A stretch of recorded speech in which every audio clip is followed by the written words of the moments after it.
Hi, my name is Christy and I'm a Palestinian Christian who was born in Bethlehem. Now, the second Intifada started. Because of the location of my house, it was just in front of a holy place for the Jews. So my people, Palestinians, started attacking that holy place for the Jews, day and night. During the daytime, they used to throw rocks and some bombs. During the nighttime, they used to shoot, knowing that there were Palestinian civilians living in that area as well. What we've noticed during that period of time is that there were children throwing rocks and fighting as well as adults. So we had children being used as fighters. These poor children has been brainwashed into the mentality that fighting for your country is an honor to die. It was really sad to see them killed in front of you and shot, dead. They used to fight, believing that they'll have some honor. And what used to happen is that their families used to get benefits afterwards. And, for example, Saddam Hussein, the ex-Prime Minister of Iraq, he used to give $10,000 for a family who has a mortar and $20,000 for a family who has a suicide bomber. It was a tragic thing. And recently, my government, the Palestinian Authority, has given $74 million to the families of martyrs. Isn't that perpetuating violence? And sadly, as we can see, these are the reasons, that these are Palestinians themselves that will tell you that these are the reasons behind why these people and why these children put their lives on the line of fire and die. And there's another group of them that believe, and some of them, sadly, they really believe it, that they'll find 72 virgins. I don't know about the number, I don't know if they'll be able to handle it, but they actually believe they'll find 72 virgins when they die. I hope they do, because it would be really a big loss when they found out that it's not the case. The end result is Israeli soldiers shooting these children. My government, the Palestinian government authority, was supposed to protect them according to Oslo Accords, protect these children, these people from attacking and maintain public order, which is not there. At the same Intifada, I had an uncle, a wealthy Christian uncle who used to pay Al-Jizya. Al-Jizya basically is protection money. So if you're a non-Muslim, you're a Jew or a Christian, you have to pay a protection money to keep you in the regime, protected. That was the role of this money. My uncle was one of these Christians in Bethlehem community who had to pay this money. But sadly, after a while, him and other Christians started seeing these people who called themselves freedom fighters. I call them mafia. They used to stand next to Christian houses, shoot and launch rockets at Israel and run so that the response would come mainly upon Christian houses. So what my uncle done was to decide to stop giving them money. They accused him for being a traitor. They put him in jail. They had no evidence against him. They had to let him out of jail. But after a few days, they shot him in his heart in front of his house and killed him. Palestinians killing other Palestinians. What a jungle. Another wealthy Christian man who used to pay them money at the funeral of my uncle stood and said a few angry words against them. After a few days, they shot him in his head. He was rushed to an Israeli hospital and saved, but lived blinded to the rest of his life. None of these stories and more were told by my people to the world.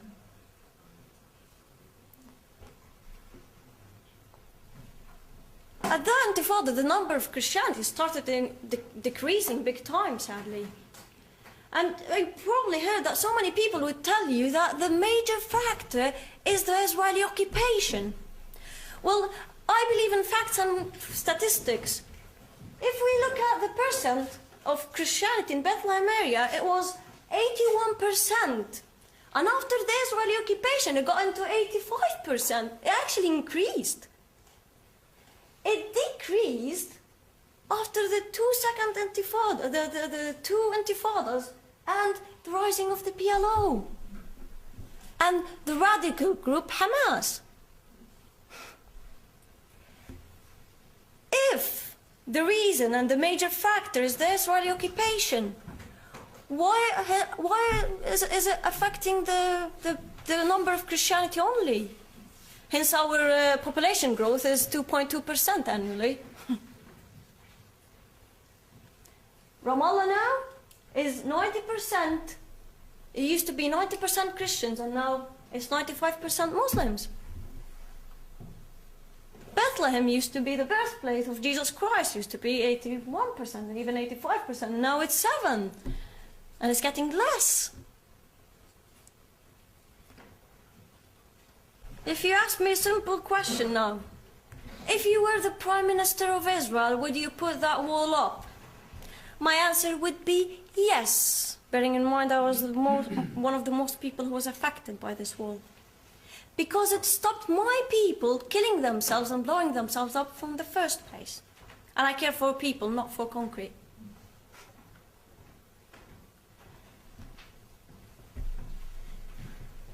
Afterwards, the second Intifada ended, and I decided to study law. I was a law student back home, and I was studying about international law, freedom of speech, human rights, yet at the same time I was learning about our legal system, which is a very interesting combination.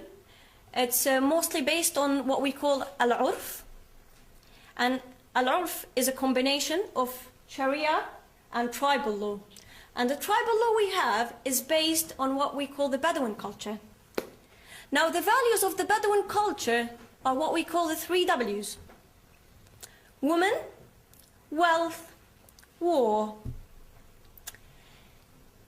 When I learned this information, I stopped and I said, I want to take a step back and look at the bigger picture as an Arab. Sadly, my people, and I'm devastated to say that, if we look at the regime now and take the word woman, men can get married to up to 4 women there. Wealth, I have a corrupt government having the financial benefit out of the situation. They're loaded with money, and my people are suffering. After learning the amount of money we've been given, I should be rich. Each Palestinian should be rich.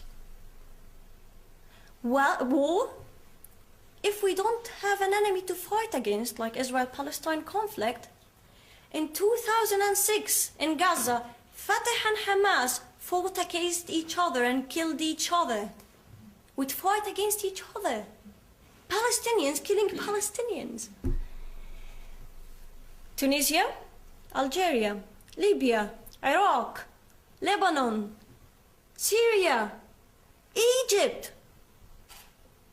My people have taken these values and expanded them and built on them.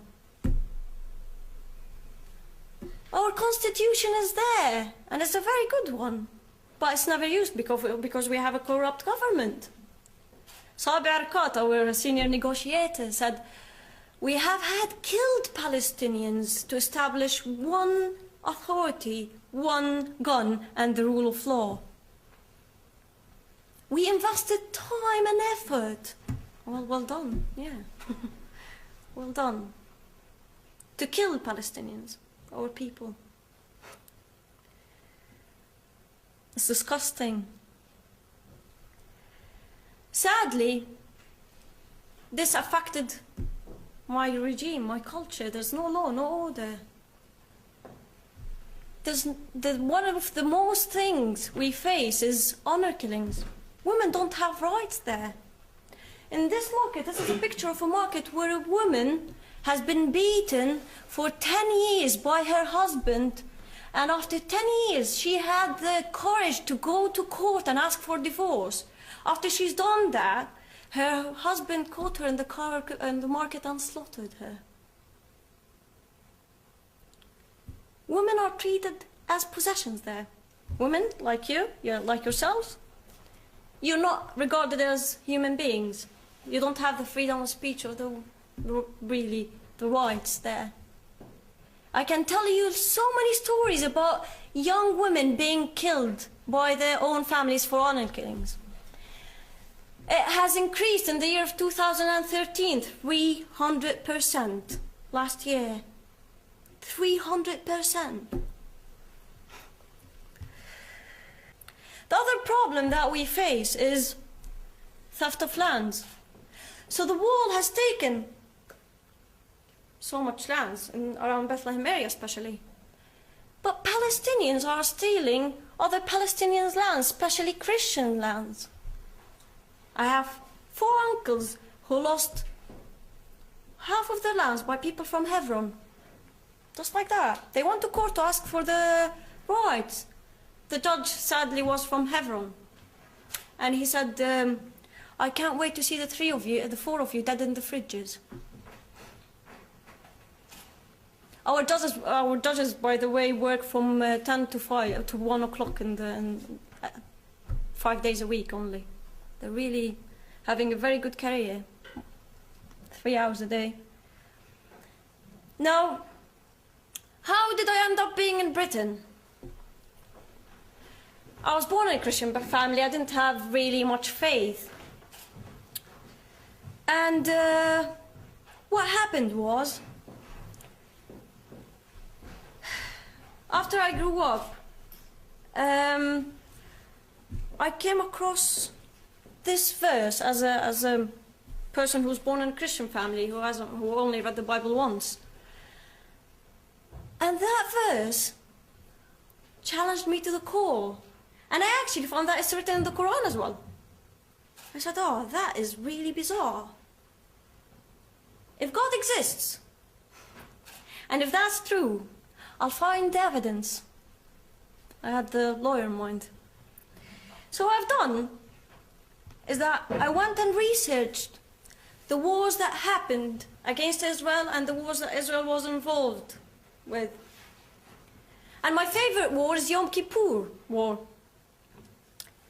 From a military perspective, fighting in more than one front in a battle, you're losing. Israel was attacked from the north by Lebanon and Syria, from the east by Jordan, from the south by Egypt. Lebanon went down. Israel had 150 tanks, and Syria had 1,400 tanks. From the south, Israel had 500 soldiers on duty, and Egypt had 80,000 soldiers on duty, and Israel won and took more lands. That wasn't them being superheroes, that was God's plan God's hand for me. That was an evidence. After learning that, I decided, well, I have freedom of speech, I have human rights, I want to exercise that and share my beliefs. And what happened was, when I started sharing my beliefs with a small group and simply saying, I believe that God has given this land to the Jews as an everlasting covenant. They're there, we're here, let's just have 2 states and move on, have a life. And if you don't want to take on my beliefs, well, how many Christian countries we have around the world? How many Muslim countries we have around the world? Why can't the Jews have one country?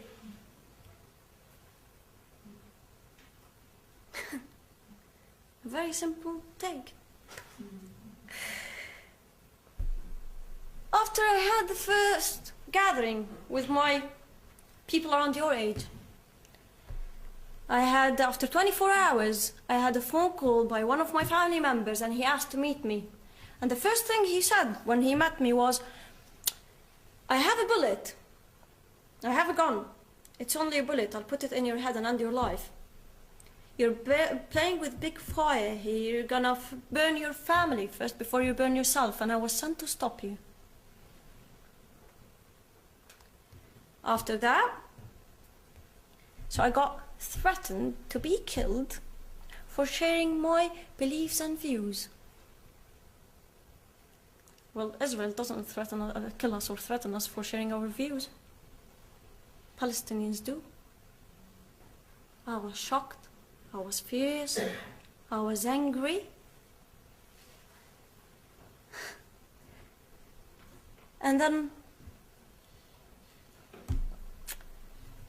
what happened was that I couldn't stop. I kept sharing my views. I'm a human being. I even went to Yad Vashem, the Holocaust Museum, to understand more about what happened to the Israelites. And when I put myself in their shoes, I was able to understand, not justify, understand why they have done and they're doing, why they are acting aggressively, why they're doing it in this way, because of what happened. There's always a reason why. And again, not justifying it, but they are being overprotective. Why? You suddenly understand why. Afterwards, I got persecuted. I was accused for being a traitor. It became dangerous for me to stay there. And I had to leave my country, and I went to Britain, and I was granted political asylum in 3 days because the case was an open and shut case. And this is my story. Thank you so much. Now, after you watched both of the videos and you've seen my point of view on the current situation of the Palestinian territory, I think you'd be interested to know that I've been threatened to be killed here in England. Thank you.